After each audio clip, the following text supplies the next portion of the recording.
Early chance at Bristol City. Volley in!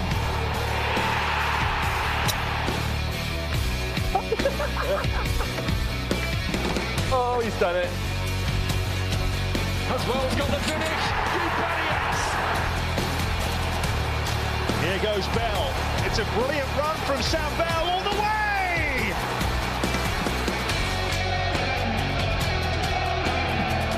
Ruthless stuff for Bristol City.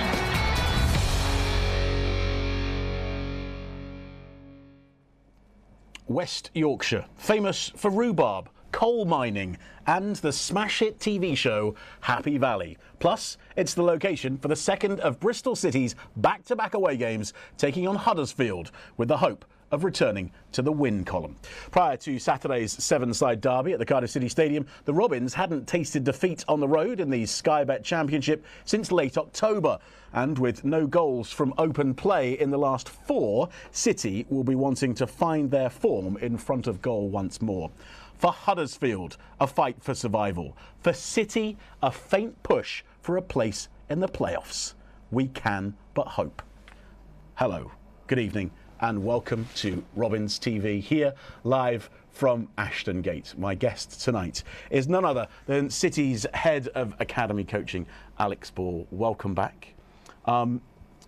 Let's just talk about Saturday a bit. What were the learnings from the mop-up on Saturday? I think looking at the performance, probably would have liked a bit more punch and threat in the final third. So looking at trying to actually commit more players, defenders being prepared to step in potentially and create an overload, and just trying to actually just have a bit of more quick combination play in the final third against what was a resolute Cardiff defence. In terms of comparisons with other games, it just didn't feel quite the same, did it? And then you look back at the intro, no goals from open play in the last four. That's not sort of, conductive of where we've been recently. No, it's true. I think the way Cardiff played didn't help our strengths in terms of an attacking team, so having lots of space to go into. So sometimes they were very deep and we didn't necessarily have the space for our runners to run into, which was a problem. But I think overall we've been positive, like we say, since the turn of the year in that side of things. So hopefully it's only a blip and we can rediscover the attacking prowess tonight.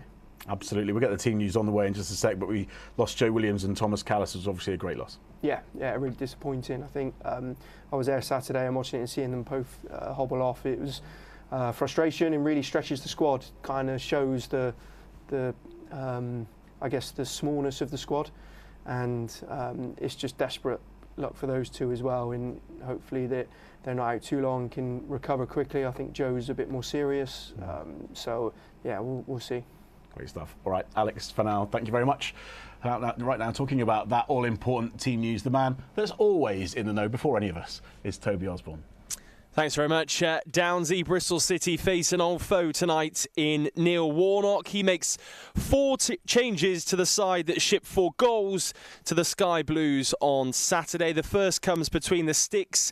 Bilo Kapic is replaced by the highly experienced Vlakic tonight between the sticks. The back three for the Terriers remains the experienced Tom Lees, Hellick and Pearson.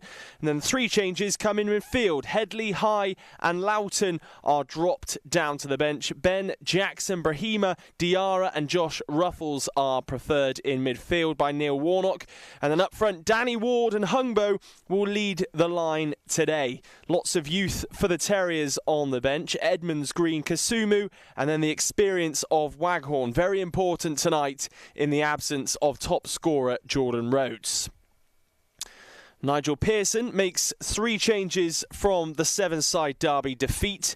Williams, Callas and Mehmeti are out. De Silva, King and Wells are in. 2 of those changes, of course, forced, with Callas and Williams limping off in South Wales. 2 players hampered by injury throughout their Bristol City careers so far. In come 2 very talented footballers, of course, in former Chelsea man and now one of the longest serving City players, Jay De Silva, as well as Premier League winner Andy King to to sit alongside his long-time colleague as well, Matty James. Wells comes in to bring fresh impetus to the attack today, but the headline news really comes from the bench. A timely return for Kane Wilson during a time the Robins need to bolster their defence. Omar Taylor-Clark makes up the bench again as well, alongside Marley Francois, who celebrates an Australia under-23 call-up too.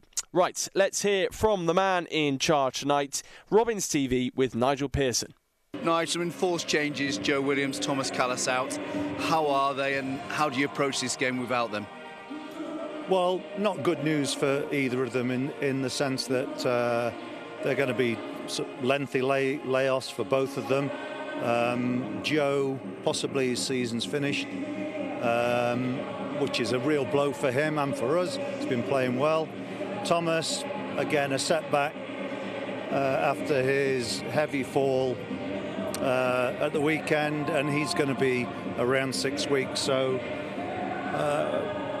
that's without complications. So, you know, they're going to be a miss for us, there's no doubt about that. You're always very pragmatic when you do get injuries. Obviously, Andy King, Jay De Silva, great chance for them tonight. Yeah, well, look, it's always about players coming into the side.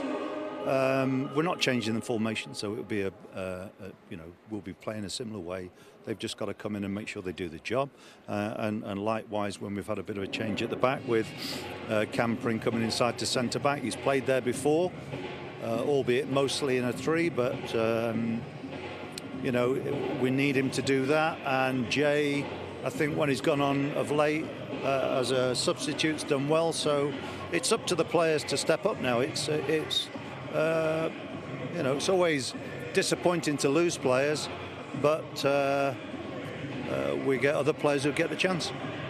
A change up front, Naki Wells starting, you've got Anis Mehmeti to bring off the bench. Yeah. In terms of Naki's proven goal scoring, was that a factor including him tonight? Well, look, Naki, Mark Sykes and Sam Bell give us real mobility, and I think that's a big thing for us tonight. We expect them to play quite direct and play quite quickly. For us, obviously, we didn't get many opportunities to counter at pace at the weekend. Tonight, we will be looking to try and do that whenever possible. So sometimes it's just about freshening it up, giving other players an opportunity. We've got an opportunity to win tonight, to go into the top half, and that's what we're aiming to do. All the best. Yeah, cheers, thanks. Nigel Pearson talking to Dave Barton there up at the John Smith Stadium. He's always very resolute. He's always very straight talking, Nigel, isn't he? Talking about the injuries there. Gutted for Joe because he's not had much luck, has he? No, he hasn't. Not since he's joined us. He's been plagued by injury, and I think he's been putting in a lot of work, I know, behind the scenes. So he has to do extra prehab work, extra gym work, extra strengthening, and he's really committed to that over the last, I'd say, year to really help. And you've seen that by the run of games he's been having. And I think this season, that's his first injury, I think. I'm not 100% sure, but it just shows by him having a run of games like he's been doing how far he's come from breaking down a lot. But yeah, disappointing that he picked up an injury on the weekend. Of course, there's a lot to be said for how you deal with it mentally as well. I remember talking to Andy Weimann when he had his long injury, and actually keeping your head in a good place is all part of that, isn't it? But Joe, knowing Joe, that shouldn't be a problem for him. Yeah, no, I think when you get injured and it's a long-term injury, I think it's mentally it can be tough, especially if it's happened before and you've been out. So I think Joe, though, he's now able to use a bit more experience and put things into perspective and focus on what he needs to do to get better, although he'll be bitterly disappointed. And I know through speaking to him yesterday that he was a bit kind of upset and frustrated with it, but knows, hey, it's in the past, he can't do anything about it now, and he just has to focus on what he can do going forward to get back. I suppose that does give the opportunity to shuffle the pack a little bit and give other people opportunities. So Cam, for example, moving into that role, I think that's a positive of these situations, unfortunately, isn't it? Yeah, you get to see attributes in bits from players that maybe you wouldn't have seen before. So Cam playing in the middle as a centre back, he's got really good athleticism, really good physique. He can jump really high, so even though he's not the tallest, he's got really good power in his legs, so he'll be able to jump and time his headers and still compete aerially in that vital centre-back position, because I think tonight they will be tested aerially. I think Huddersfield will be direct, they will put the ball on us and we will have to defend, and we will have to head the ball and do all those basics of defending, do them really well. So Cam will be tested tonight in that position, but we know he can do it, and he's done it previously before. He slotted in there against Cardiff on the weekend, and the manager trusts him to go and do a job, and I'm sure he will. Good stuff. All right, Alex, more from you on the way in just a second. First of all, 2016, what was it famous for? The Ice Bucket Challenge, we all did it. Pokemon Go, do you remember that? And a 2-1 win for City at the John Smith Stadium. And keep your eyes on Frankie Fielding, who put in a performance to remember.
Amazing. Frankie Fielding certainly in the building, and Aidan Flint was definitely having a party. Unfortunately, we can't bring you the rest of that song for legal reasons.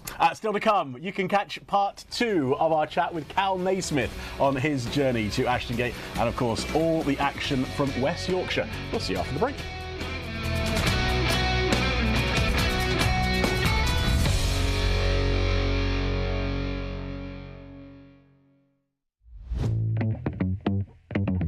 So we've got all this outdoor space here, and it's perfect for companies to come in, whether they're small or large. So we cater for maybe a team of 12 or a team of 800. They can come here, have a really positive experience and be rewarded for all their hard work in the office or whatever industry they're from.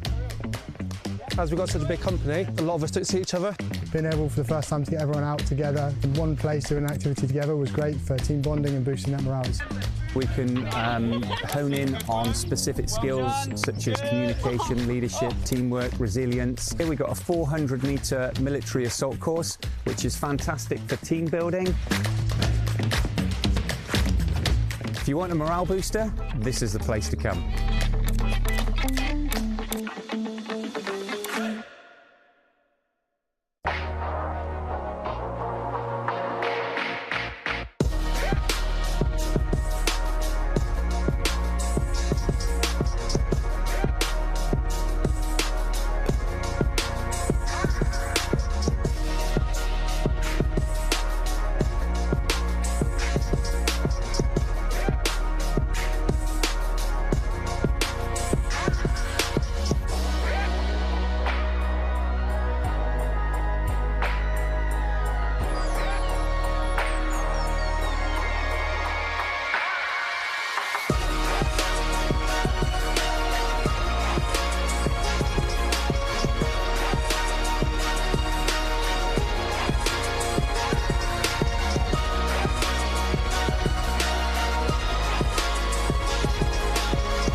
Hello, welcome back to Robins TV live from Ashton Gate for our coverage of Bristol City's trip to the John Smith Stadium to take on Huddersfield. Right, we'll have more chat from Alex Ball on the way very shortly indeed. But first of all, time for part 2 of our catch-up with Cal Naismith now. Now, it's been a long journey for him from the top of Scottish football down to the bottom of division of England. But before... I'm having trouble with my words tonight. Start that again. From Scottish football down to the bottom division of England before working his way back up. And here he talks to Robins TV reporter Dan White about his journey to Bristol City, including a need for a reality check after leaving Rangers. I had it easy. I lived 5 minutes away from Murray Park, which was Rangers' training facility, and I just always thought life was easy and I was going to be a footballer and I was going to come and make it at Rangers and play for a big club, and I thought I was better than the other players, and I thought football was just purely based on ability and nothing to do with work ethic and attitude and desire and all these other things that I now know come into it. And the best thing for me was moving down to Accrington and having nothing. I never had any of my family there with me. I was getting into we used to turn up at the stadium every day, and the manager would come in and he would write a different postcode on the board, and we'd need to drive to some Astro to try and get a training pitch. And I was thinking, wow, and I just remember sitting and thinking, if I'm going to be away down here, living away from my family, doing all this stuff, missing my little brother's upbringing and stuff, then I'm going to do it right and I'm going to have the absolute best go that I can. So I went and got a David Lloyd's membership, stuff like that, tried to stay on top of my gym, stay on top of my stuff, and then it was just a gradual build for then on to get to Portsmouth, back to where you had good facilities and training pitches, and then I was grateful for that, so I was giving my all every day there and try to build up again. But I believe that's the move that really made me, because if I had left Rangers and stayed in Scotland, had all my family there, I maybe wouldn't have made the sacrifices that I have made now. It's into the Championship with Wigan and Luton Town, so they say it's the most competitive league. What's it like to play in, especially considering those two clubs that I mentioned there probably weren't fancied in the division? Yeah, no, it was a massive step up again. I got a massive reality check when I went to Wigan, and I always remember, I always talk about this story. My first start was Leeds at home, and it was Leeds when Bielsa was there, and they just started coming in and getting the team the way. And there was actually a famous clip when one of our players broke for a corner, and it was all over Sky and stuff, and 8 of the players were surrounding him, tracking him back, and that was my first start, and I played right midfield, and every time I got the ball, I got it took off me. I felt like there was 6 Leeds players on me. There was the right bit, and I was tired, and I remember phoning my partner after the game, and I said, I'm not ready for the Championship, I'm not fit enough, I'm not strong enough, and she says, right, well, get fit, get strong, and it was just a massive reality check. I thought I was just going to go to the Championship and step up and start playing, but then that changed a lot as well. The Championship's just a tough league. I feel like on a Saturday after a game in the lower leagues, you can maybe go a night out or go and have your favourite food or your favourite. Whereas now, after the Championship, when it's Saturday, Tuesday, Saturday, Wednesday games, it's like a Saturday night is just as important as any other day. You need to eat the right things, you need to have your protein shake, you need to get your 8.5 hours of sleep. It gave me another reality check to, right, if you want to try and succeed in the Championship, you need to do everything exactly right to try and compete with. At that time, it was the Leeds team. They were kind of the benchmark, like, right, that's the standard that you've got to try and attain to. So yeah, that was a big eye-opener for me. Yeah, and then your final stop here at Bristol City. So what was it that made you decide to take on the new challenge and move to the West Country? Yeah, there was a lot of factors. Obviously, I was running down my contract at Luton, and there was different offers there, and staying at Luton was an option with a manager that I loved and respected. But I just felt for my career, the way it was going, as I say, it doesn't remind me a lot of Rangers, but it's got a lot of stuff that Rangers had here, the facilities that are second to none. So to go from Murray Park and having it all right there for me, and not taking full advantage, to kind of going full circle and working myself back to a place where you've got everything right here at your fingertips. It's like just to come through the door, to work with the manager, the squad. A massive part for me was I looked and I said, the goals that the team was scoring last year, and me being a defender, I thought that's a real challenge for me, because if we can keep scoring the goals and I can sort and help the defensive, then I believe that's a recipe for obviously big success. And as of yet, not got it right, but we will get it right. I'm convinced. I've got signed 3 years, and I won't give up after 2 months or 2 mistakes or 2 for the full time I'm here. I'll be trying to make the club a success every single day. So yeah, just there was a lot of factors. My agent was a big factor as well, Lee Matthews. He played for Bristol City back then, so as soon as there was interest for them, it was kind of close to his heart, and he was telling me how good the place is and the facilities and the people around the club and the fans, and he was just he was big on it as well, and everything felt right. Cal's Naismith chatting to Dan White. He seems quite a solemn guy, but very sort of serious and focused. Yeah, very professional. I think he was speaking around his time when he was at Rangers and what he needed to do and what his perception of football was as a young player. But now, as he progressed and went through, what the reality was actually like, and you see that now in his professionalism around the place. Yeah, he's added a real professionalism, I think, and added to the players like the likes of Matty James, Andy King. He's in that type of mould. Yeah. So really helps the younger players, really sets the standard, drives the tempo in training, sets the standards around the place in terms of the restaurant, the changing room, expectations. So really, really good in that respect, and a really good player as well, by the way. And in terms, damn good player. In terms of banter and having a laugh, does he get involved in that sort of stuff? Yeah, I think so. I don't see obviously too much of that, not being around and in the inner sanctum of the dressing room and with the players all the time and seeing that. So, but I think he can give as good as he gets and can be part of that for sure. Yeah. I'd be very, very keen to get him back, of course, as we progress through. What do Bristol City have to do tonight to bring all 3 points back? They have to defend resolutely. They have to be prepared to do all the basics really well, to make sure they clear the danger efficiently, they make good contact, they mark their men, they get first contact in our box, they pick up second balls, they do all those bits. So those basics of defending, make sure we're switched on with that. And then in possession, just to have that bit of zip and bit of brightness to break down what will probably be another stubborn defence. I'm not sure how high a line they will hold and leave opportunities for us to exploit in behind. So whenever time we do get a chance to counter on them and exploit the space that's available, we need to take it.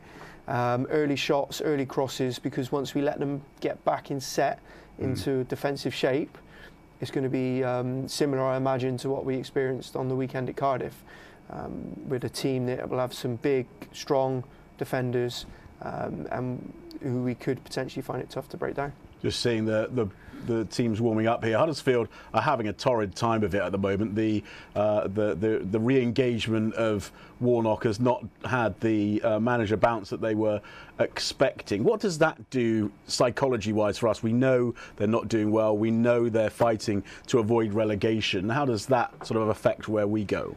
Yeah, I think we can use that to our advantage. If we start brightly and get on top of them early, and if we can get an early goal, I think that will damage their confidence, because they'll be quite fragile in that respect. They know they've had a tough season so far. They're at the bottom. They've changed manager. They're trying to stay in it and do everything they can. Really, they've gone back to basics, looking at a bit of footage of them and how they play. They're going to be very simple in the way they play and try and not make any mistakes and play percentage football, really. But we need to try and take advantage early on of that fragility that they potentially may have, because if we can get on top of them early, then I think that could really bode well for us. Okay, let's hope. Alex, for now, thank you very much. Time to say goodbye to our viewers on Facebook and YouTube now. Don't forget, you can buy your pass to watch all the action at bcfc.co.uk. You can also follow the coverage on the club's social media channels or buy your Robins audio pass and listen online. All the details at bcfc.co.uk. Thank you very much for watching. We'll see you next time.